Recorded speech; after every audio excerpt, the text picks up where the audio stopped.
Hi, so it's Lisa, And Gordon, and we're back. Like we put on a list or threatened, whatever you decide. Anyway, um, we had wanted to try and do this before Valentine's Day, but my darling husband ended up having a terrible root canal. It was so sad. Lisa always outs me. Like no private and personal issue is ever not open for public. Well, I just wanted to explain why we didn't do this on We're here Valentine's and Day. we're Hi, we're here. continuing the conversation. Okay. Glad you're with So us. glad you're here. And we wanted to talk a little bit about, um, well, I've been doing a lot of reading up. I know what we could talk about. We could talk about, we saw the movie Judas and the Messiah. And if you have not seen it, run.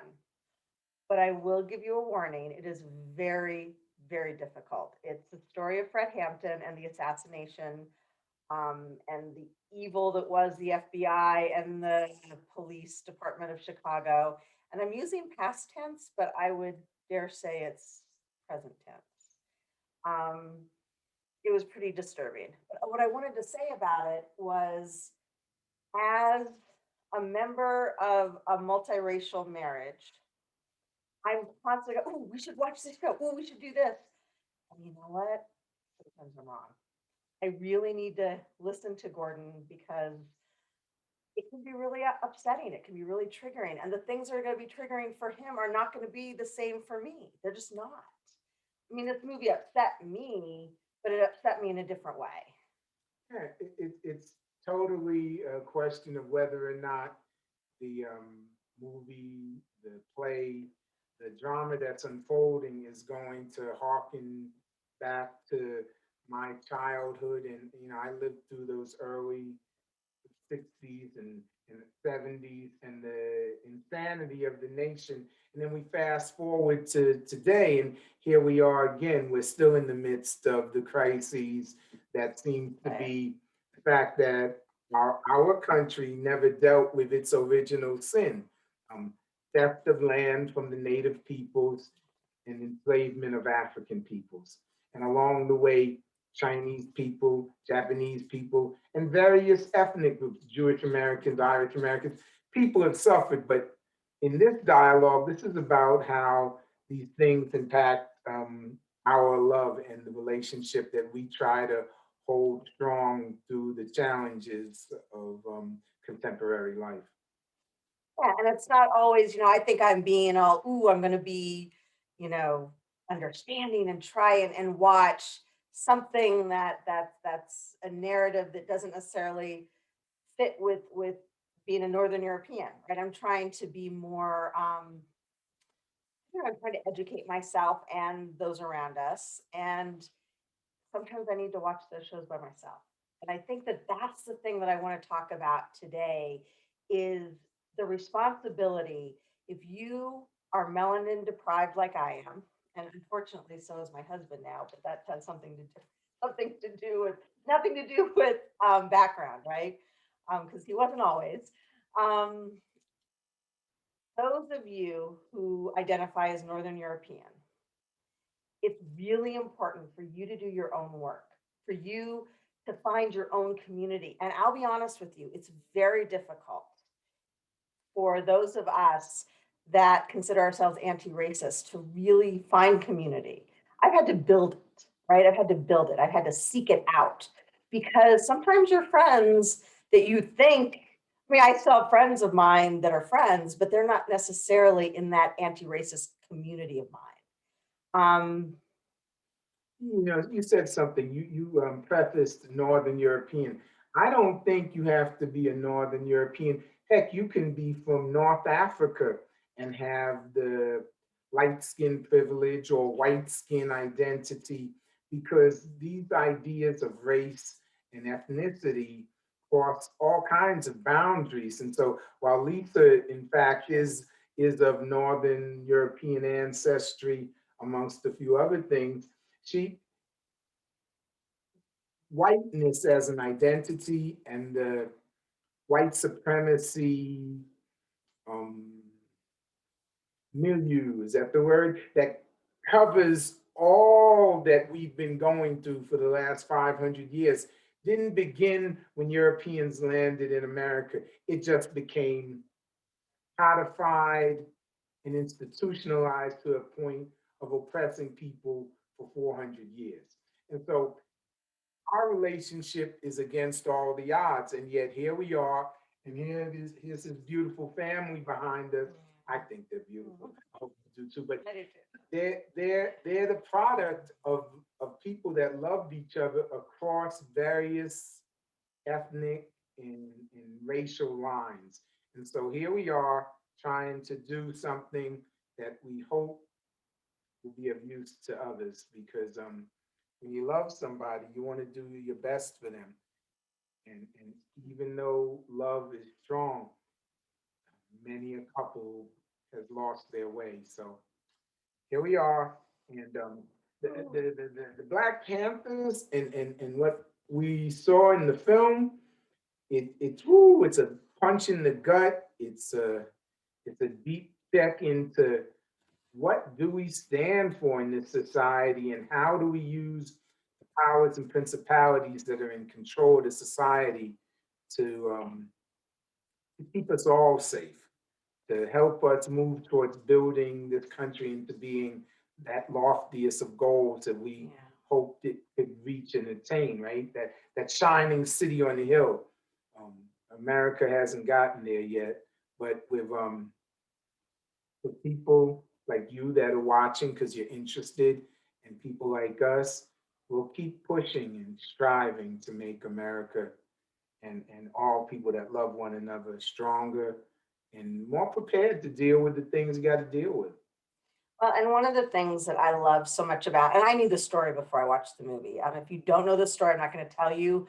You'll figure it out pretty quickly. But it's about I think I've already said, the assassination of Fred Hampton, who was he was the chairman of the Black Panther Party in Chicago, Illinois. And the problem, the beautiful thing that he was doing in Chicago was he was building the Rainbow Coalition. And it was truly, he walked into, the seat of the Crowns, which was a big gang in Chicago. They probably still exist, I'm guessing. I don't know, because I don't live in Chicago. I'm not up on Chicago justice and things going on there, and the work going on in Chicago, but which I apologize for. Somebody please educate me. So in 1968, 1969, he walked into the middle of a gang's sort of Their lair. their lair, a gang lair, right? And they were like, step off, we're not interested, move on. Well, don't you know that he did end up pulling them in? And also there was a Latino gang as well, and they were there. Latin Kings? It wasn't the Latin Kings, the Lords. It was the Lords. The Lords and the Crowns. And he had them, and he had the poor white community involved. It looked like a Klan group to me. He walked into a meeting with the Confederate flag behind them, right? They were Looked like a Klan rally. Well, don't you know, they're at his next rally, because he was trying to explain, and he was successful in doing this, but he was explaining how they're all fighting the same demon. They're all fighting.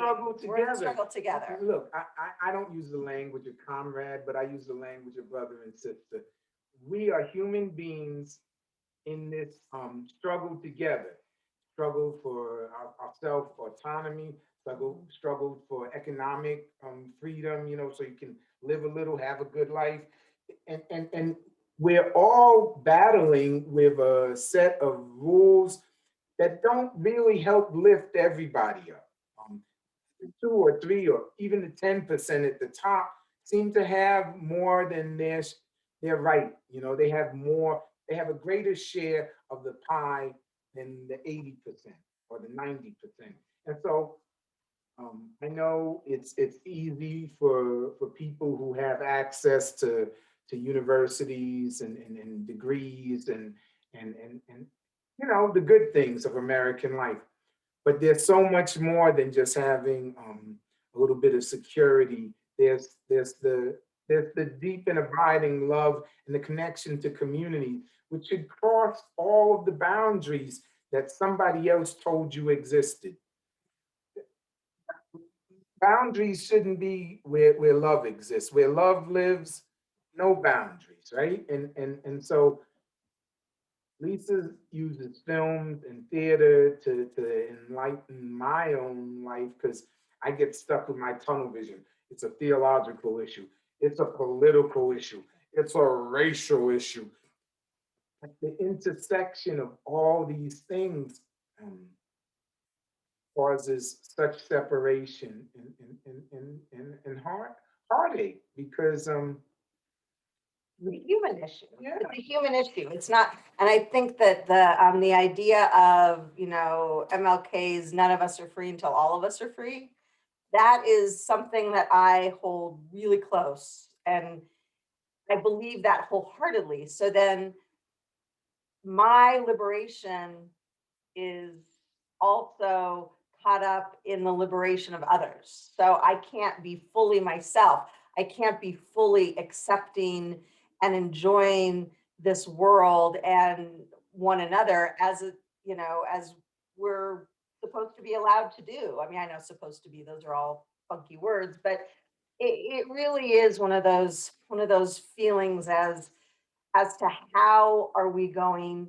to rise above this? How are we going to change?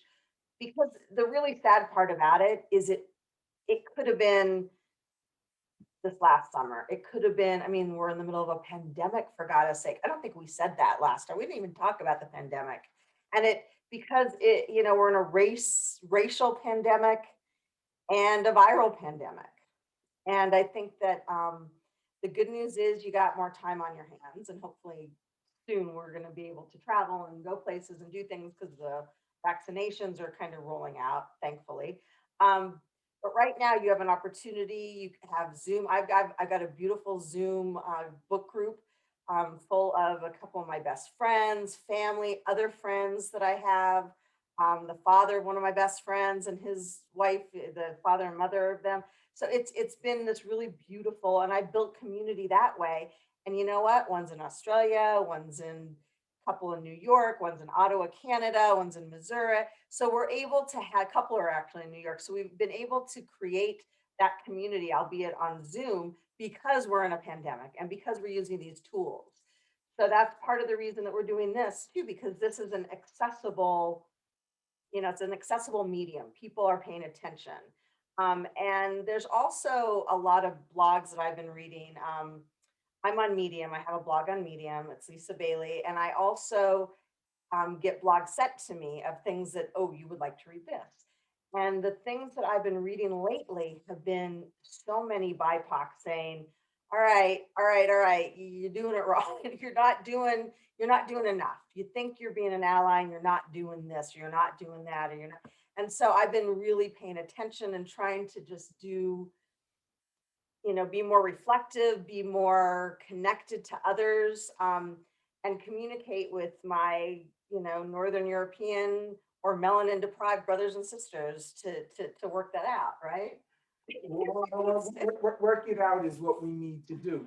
But we've been missing the boat. And despite the fact that the Really Lovings happened. case happened in 1967, and despite the fact that we've had Barack Obama, and despite the fact that We have Kamala Harris. the vice president is where she is, the product of love across um, cultural, ethnic, and cultural lines, right? Despite these realities, there are still couples that are afraid to move into certain neighborhoods. There are still couples that when they go out to a restaurant, one person's plate of food comes 20 minutes before the other person's plate of food comes. There are times when you have to wonder, is somebody putting your hamburger through the trash before they serve it up for you? Because the realities are that hatred is too pervasive in our world. And what I'm about is the dismantling of hate and oppression and the linked oppressions and all the ugliness that exists are byproducts of fear, they're byproducts of people not being willing to say, gee, just because we don't look alike doesn't mean we don't live alike, right? Thank Or goodness, love alike. or love alike, which is even more important. I don't know who amongst us hasn't seen a field of wildflowers and been caught up in the majesty of the differentiation of all of the various flowers. I feel that way about the human family. And I love, love, love seeing all of the children of the universe playing and enjoying and loving one another. So this is what it's all about for me. Um, my ministry is directed towards love, and my life is directed towards love of my wife and my children and my family and friends, but really for everybody. We've got to find a way to do better for one another. And if dialogues like this will help, then let's keep it going. Well, and Gordon, I have a question for you. So how can people in marriages that have experienced some of these things when they're out, and is there something you want to say to the melanin deprived folks in those relationships? Is there something that you'd like to impart on them or talk to about? Because let me preface this a minute, because when we were first dating, I didn't always see the person that was giving us the stink eye. Gordon always saw it. I didn't always see that. And so I think that there's also, we see different things because we're coming from different places, and people treat us differently, right? People treat us very differently. So is there something that you'd like to say to others just to get them to think more holistically about this? You know, each couple has to walk their own path. I mean, it's funny that three of my four grandparents are in some way, shape, or form the product of mixed marriages, so to speak. So it's not new. Certainly not new in America. Whether we think of that Prince song, "The Greatest Romance," but I don't know if Thomas and Sally could be called a great romance. And yet, out of their out of their relationship, those children that were born, I got to meet one of the great granddaughters of Thomas Jefferson and Sally Hemings when I did my internship or residency at Johns Hopkins Hospital. And she's the one that fought the battle to have her grandmother buried at the Jefferson estate. So the thing is, the question is like, what could I say to the European Americans who are, or the, you say melanin deprived, the people who are non-African or non-people of color who are the Not ones BIPOC. not non-BIPOC in the relationship, just pay attention. Pay attention. Slights come underhanded, things happen. Think eye is real. And when you go into a place, trust your judgment. Look at the faces. Look at where they sit you. Are you being placed near the door to the kitchen or to the trash? All these things happen. And sometimes I would just bite my lip because I didn't want our date to go badly. But somewhere, some way, somehow it gnaws at my soul because I'm someone that thinks well of himself. I'm not an egomaniac, but I love me. Hell yeah. Mom and daddy told me I was a precious child, and I believe that. I believe all of y'all are precious children of somebody who loved you, I hope. So I don't expect people to treat me badly, but when you're in these multicultural, multi-ethnic, mixed relationships, whether it's a black person with a Latinx person or an Asian person with a white person, somebody somewhere is not going to like y'all being together. And you know, that's their problem. But when it impacts you, that's when it's your problem. So I beg of you, pay attention. Housing discrimination is a real thing. Foul treatment in restaurants is a real thing. I can't tell you how many times we've been somewhere together and somebody would say, "Are you two together?" As almost as if Yeah. it was Yeah. shocking. I Well, know. shock Oh my what? God, that's We were crazy. standing like looking up at each other, and are you two together? So pay attention. know that you're living your life, but you're going against the grain of a society that has tried to keep people apart. And you've got to be sure that you're up for the journey. Like Yeah, it's Lisa had to ask me, was I really able to set aside the fact that she wasn't a woman of color? She wasn't a black woman. it's true. Are you going to be able to deal with this? And I had to search my heart and mind, and ultimately I was able to understand that what I felt for Lisa was more important than the fears, than the trepidation, than the reality that somebody may try to do us harm. Well, and with that, I take that responsibility really, take it very seriously. I mean, I was already doing, like we said, I think we said before, I was already doing a lot of this work, and I did sort of step it up, so to speak, right? I made sure that I did a little extra. I made sure that instead of just thinking about that workshop, I made sure to sign up for it. Instead of just going to my showing up for racial justice meetings, I actually became an active member, right? And one of the leaders. So there are lots of things like that that had happened. And also being in a multiracial family. I mean, look at our family behind us, and we lived with my mother-in-law for a long time. So I needed to make sure that I was taking care of my own internal whatever I had going on. That I, because that was really important to me. So I took that very, very seriously.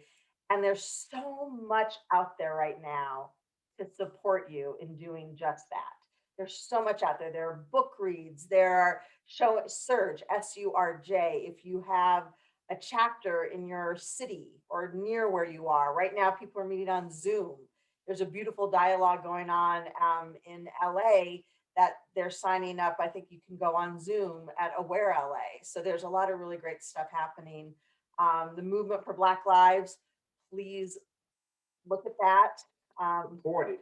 Support it, look at that. And if you're a Unitarian Universalist watching this, Blue, support Blue, and look at look at the eighth principle that they're talking about, that we're all talking about, not just Blue, but the work of Blue that they're doing, which is Black Lives, Unitarian Universalism. So there's a lot of things you can do to be your best self and to continue. This is a journey. I'm not done. I don't know that I ever will be. I was raised as most of you out there in this society. So I'm not going to make any assumptions about all of you, but most of you, I'm guessing. And so we all have things to contend with. And I think that it's just getting real about that. And somebody, Facebook is great for not. It's great for, all of these memes, and people say horrible, hateful things on Facebook because they can, because they know that there's not a lot of recourse. They're not looking at somebody in the face telling it to them. But there's a lot of hate going on out there. And it's too much. It's just too much. And oh, you're playing the race card. There is no such thing as a race card. It does exist. Racism exists. And if there's anybody out there that there's a lot of ways to discuss that. There's a lot of ways to come from a deep place of understanding, so that when you're met with things like that, you can respond to them. And you have to do it that is respectful of your relationship. If you're in a relationship like this, you have to be very respectful of this. Check in. Check in. So often I'll say to Lisa, "Oh, I talk all day for a living," which is true. I've just spent the last 7 or 8 hours on Zoom or the telephone. And so that's part and parcel of my professional life. And yet the real communication is with people that I love. And that has to happen. And so if you can use your skills to promote yourself professionally, find a way to bring your best self home and share the very best of your insights and of your experiences and of your love with your family and your partner, because this is where you're going to get sustained. The world can be unkind sometimes, But if you've got a strong relationship and you know someone's got your back, you're gonna be okay. I just got super deep on it. All right, guys. Thank you all for tuning in and subscribing. Please share. Please share. Come back Come again. back. We'll keep talking. We got lots of things to say. We haven't really There's a laundry list of topics to unpack, but week by week, we'll try to bring you something that at least, if nothing else, maybe it'll spur you and your loved one into a conversation. So thanks again. Hope you had a great Valentine's Day if you chose to celebrate that. I hope you had a wonderful Mardi Gras. Yes. It is the season of New Orleans. From But, our honeymoon, by the way. so what will I give up for Lent? That's another discussion. Tune into another channel for that. All right. Yeah, thanks.